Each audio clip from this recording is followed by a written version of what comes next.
존경하고 사랑하는 우리 구독자 여러분 반갑습니다. 여러분의 천만 라디오 천혜자입니다. 이제 또 오전 시간이 다가왔어요. 어떻게 식사는 많이 하셨는지 모르겠습니다. 아침 식사 든든히 하고 또 오전을 또 재미있게 즐겁게 보내시면 좋을 것 같아요. 저도 이렇게 오전에는 밖에 나가가지고 뭐 운동 정도 한 바퀴 돌고 산책도 하고 그럽니다. 그렇게 하면서 가볍게 몸풀기죠, 일종의. 그리고 여러분들 아시잖아요. 파란 하늘 밑에서 아름다운 그런 우리 자연, 이 자연과 함께 어, 뭔가 함께 이렇게 숨을 쉰다는 게 그 자체가 행복한 것 같더라고. 그래, 숲길을 좋아해, 숲길. 여러분들 숲길 좋아합니까? 이 숲길을 걸으면은 너무 좋더라고요. 특히 그 피톤치드 향이 좀 아주 물씬 느껴지는 그런 숲길을 꼭 가시면 좋을 것 같습니다. 그러면 상당히 리프레시가 된다는 것을 느낄 거야. 응?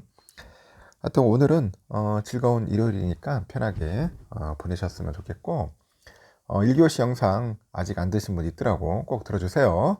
꼭 듣고 출석부 댓글 달아주시면 영광으로 생각하겠습니다. 요즘 보니까 이제 삼성에 대해서 이야기들이 조금씩 나오기 시작하는 것 같아. 여기저기 들리는데 삼성전자 투자 적기는 과연 언제일까? 뭐 그런 질문들을 많이 하죠. 지금입니까? 아니면 더 기다려야 합니까? 그렇게 물어본 도 있고 과연 전문가라는 사람들은 어떨까 하는 생각이 들어요. 이런 이야기를 하더라고. 삼성전자 주식을 가지고 수십 배의 수익을 내는 시대가 오기는 쉽지 않습니다. 다만 연간 한 10에서 15%의 수익을 목표로 한다면은 지금이 투자해야 할 때입니다.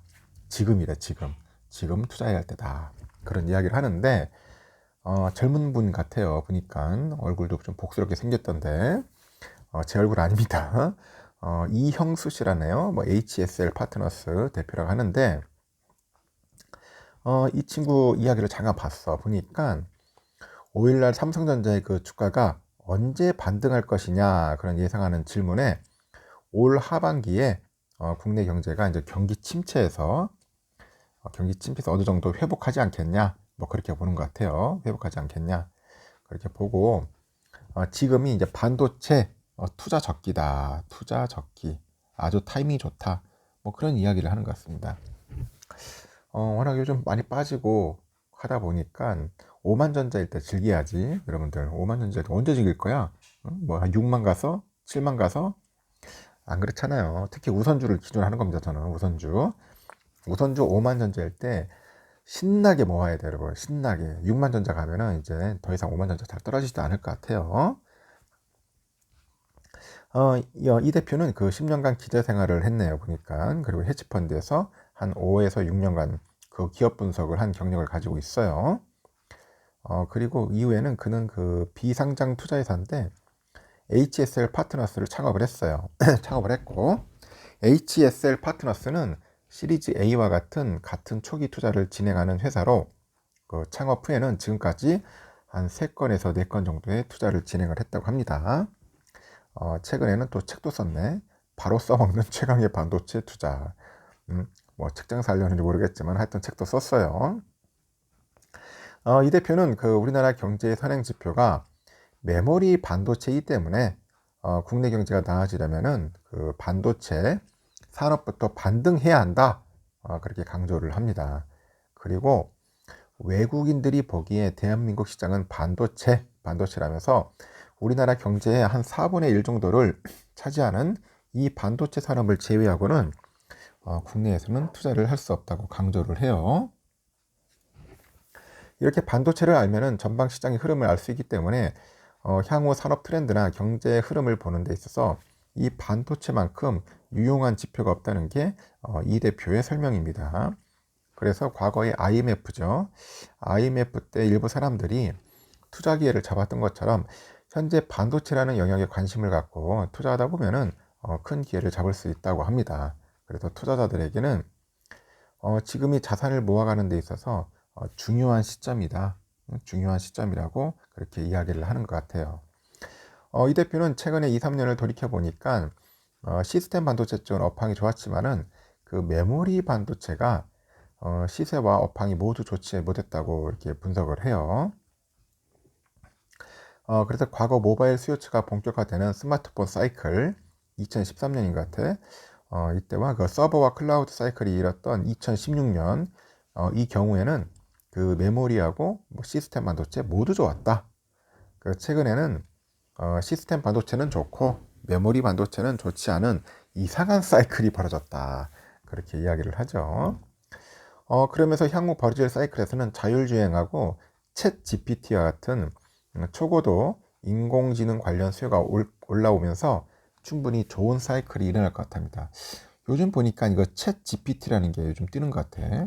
혹시 여러분들 시간 되시면 한 챗 GPT에 대한 공부를 좀 하셨으면 좋을 것 같아. 이쪽 분야를 우리가 무시할 수는 없을 것 같아요. 메모리 반도체의 그 수요는 크게 스마트폰이죠. 스마트폰, PC, TV 이렇게 나눠지는 것 같은데 대략 스마트폰은 이 중 40% 이상의 비중을 차지하는 큰 시장입니다.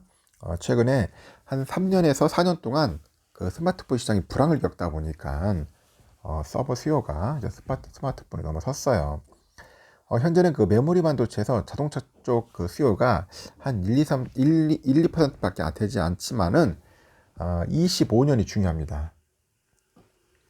25년이 되면은 그 레벨 3가 돼요. 레벨 3. 이 레벨 3가 되면은 자율주행차가 이제 본격화될 것 같아. 그래서 자동차 쪽 수요도 막 늘어날 수밖에 없다. 뭐 그런 이야기겠죠. 그리고 자동차는 그 바퀴 달린 스마트폰이 될 것이다. 그런 전망에 하여튼 6, 7년 전만 해도 비웃었어요. 지금은 바퀴 달린 미니 서버가 될 것이라는 게 정설이라고 하죠. 업황이 좋으면 연간 자동차 판매량이 1억 대 정도 되는데 자동차 한 대당 약 15기가 정도의 D램만 채택한다 해도 스마트폰 시장이 하나 새로 생기는 수요가 이제 발생하는 것 같습니다. 이어서 25년에 레벨 3 자율주행차 침투율이 10%가 되면은 반도체는 한 1, 2% 수급만 움직여도 가격은 30%까지 움직인다. 그렇게 보죠. 자동차뿐이 아니야. 이거 챗 GPT로 인해서 메모리 반도체 수요도 기대되는데 최근에 엔비디아 주가가 상승하고 있는 배경에 보니까 챗 GPT와 같은 서버를 구현하려면은 슈퍼 AI 칩을 필요로 합니다. 그동안 주요 반도체 업체들이 공급을 약간 줄인 상황에서 수요가 조금만 튀어도 차량용 반도체 부족 현상과 같은 상황이 벌어질 수 있다고 하죠. 그럼 그것이 슈퍼사이클이 되는 것입니다. 이 대표는 투자자의 그 성향마다 주목해야 할 반도체주가 다르다고 언급을 하는데 그는 바닥에서 잘 베팅하는 강심장이라고 한다면은 뭐 메모리 반도체 어느 정도 안정적인 것을 추구한다면 시스템 반도체가 낫다고 합니다. 이 바닥에서 잡으면은 그 메모리 반도체가 수익률을 가장 길게 챙길 수 있지만은 최근에 반도체 트렌드가 주문형 반도체로 바뀌면서 이 시계열을 길게 보다 보니 시스템 반도체 수익률이 메모리 반도체보다 훨씬 좋다고 합니다. 과거에는 그 반도체 후공정이 중요한 영역이 아니었는데 최근에는 그 중요도가 커지고 있고요. 이 AI에 적합한 반도체 구조가 필요한데 그러려면은 후공정 고도화가 필수적입니다. 그래서 이 대표는 앞으로 후공정 투자가 많이 일어날 것으로 예상이 돼가지고 관련 장비를 납품하는 그 회사들의 관심을 가져야 한다고 하죠. 국내에서 보니까 어느 업체냐, 한미반도체. 이것이 이제 후공정 장비 쪽에 고급 기술을 가지고 있고 이오 테크닉스라는 레이저 장비에서도 수혜를 보지 않겠냐 보고 있고 과거에는요 이 반도체 구조가 그 단순하게 검사도 단순했어. 근데 복잡한 검사를 할 수 있는 그 원자 현미경이 필요합니다. 그 관련 기업은 인텍 플러스, 파크 시스템즈도 한번 관심을 가져볼 만하다고 하죠. 반도체 전체를 다 알고 투자한다고 하면은 다소 어렵겠지만은 나 자신과 관련돼 있거나 이런 관심 있는 업종을 이제 한번 시작으로 해가지고 이제 확장시켜 나가는 겁니다. 그런 게 중요한 거예요. 하나씩 하나씩 알아가면 되는 거지. 이렇게 이제 반도체 업황과 매크로 사이클을 모두 알면은 좋을 것 같은데 그렇게 할 수 없기 때문에 좋은 회사 한두 개를 골라가지고 경쟁사, 전방시장, 후방산업을 보고 확대하는 것이 좋아요. 이 삼성전자나 하이닉스와 같은 큰 업체를 중심으로 제대로 분석해도 대한민국 IT 산업 전체를 다 분석할 수가 있죠.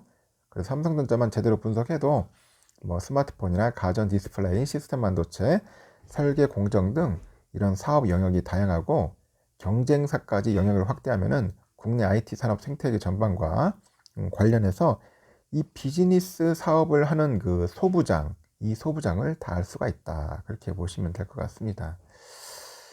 저는 그래요. 이분처럼 이렇게 뭐 주식을 막 사라 말라 그게 아니라 우리가 이제 반도체 섹터나 그런 흐름, 이런 것들을 우리가 좀 어느 정도 공부도 하면서 꿰뚫어 봐야 되는 거예요. 미래가 어떻게 흘러갈지를 한번 알아보는 것도 중요할 것 같습니다. 일단은 여기까지 하겠습니다, 여러분. 좋은 하루 보내시고 나중에 오후에 봬요.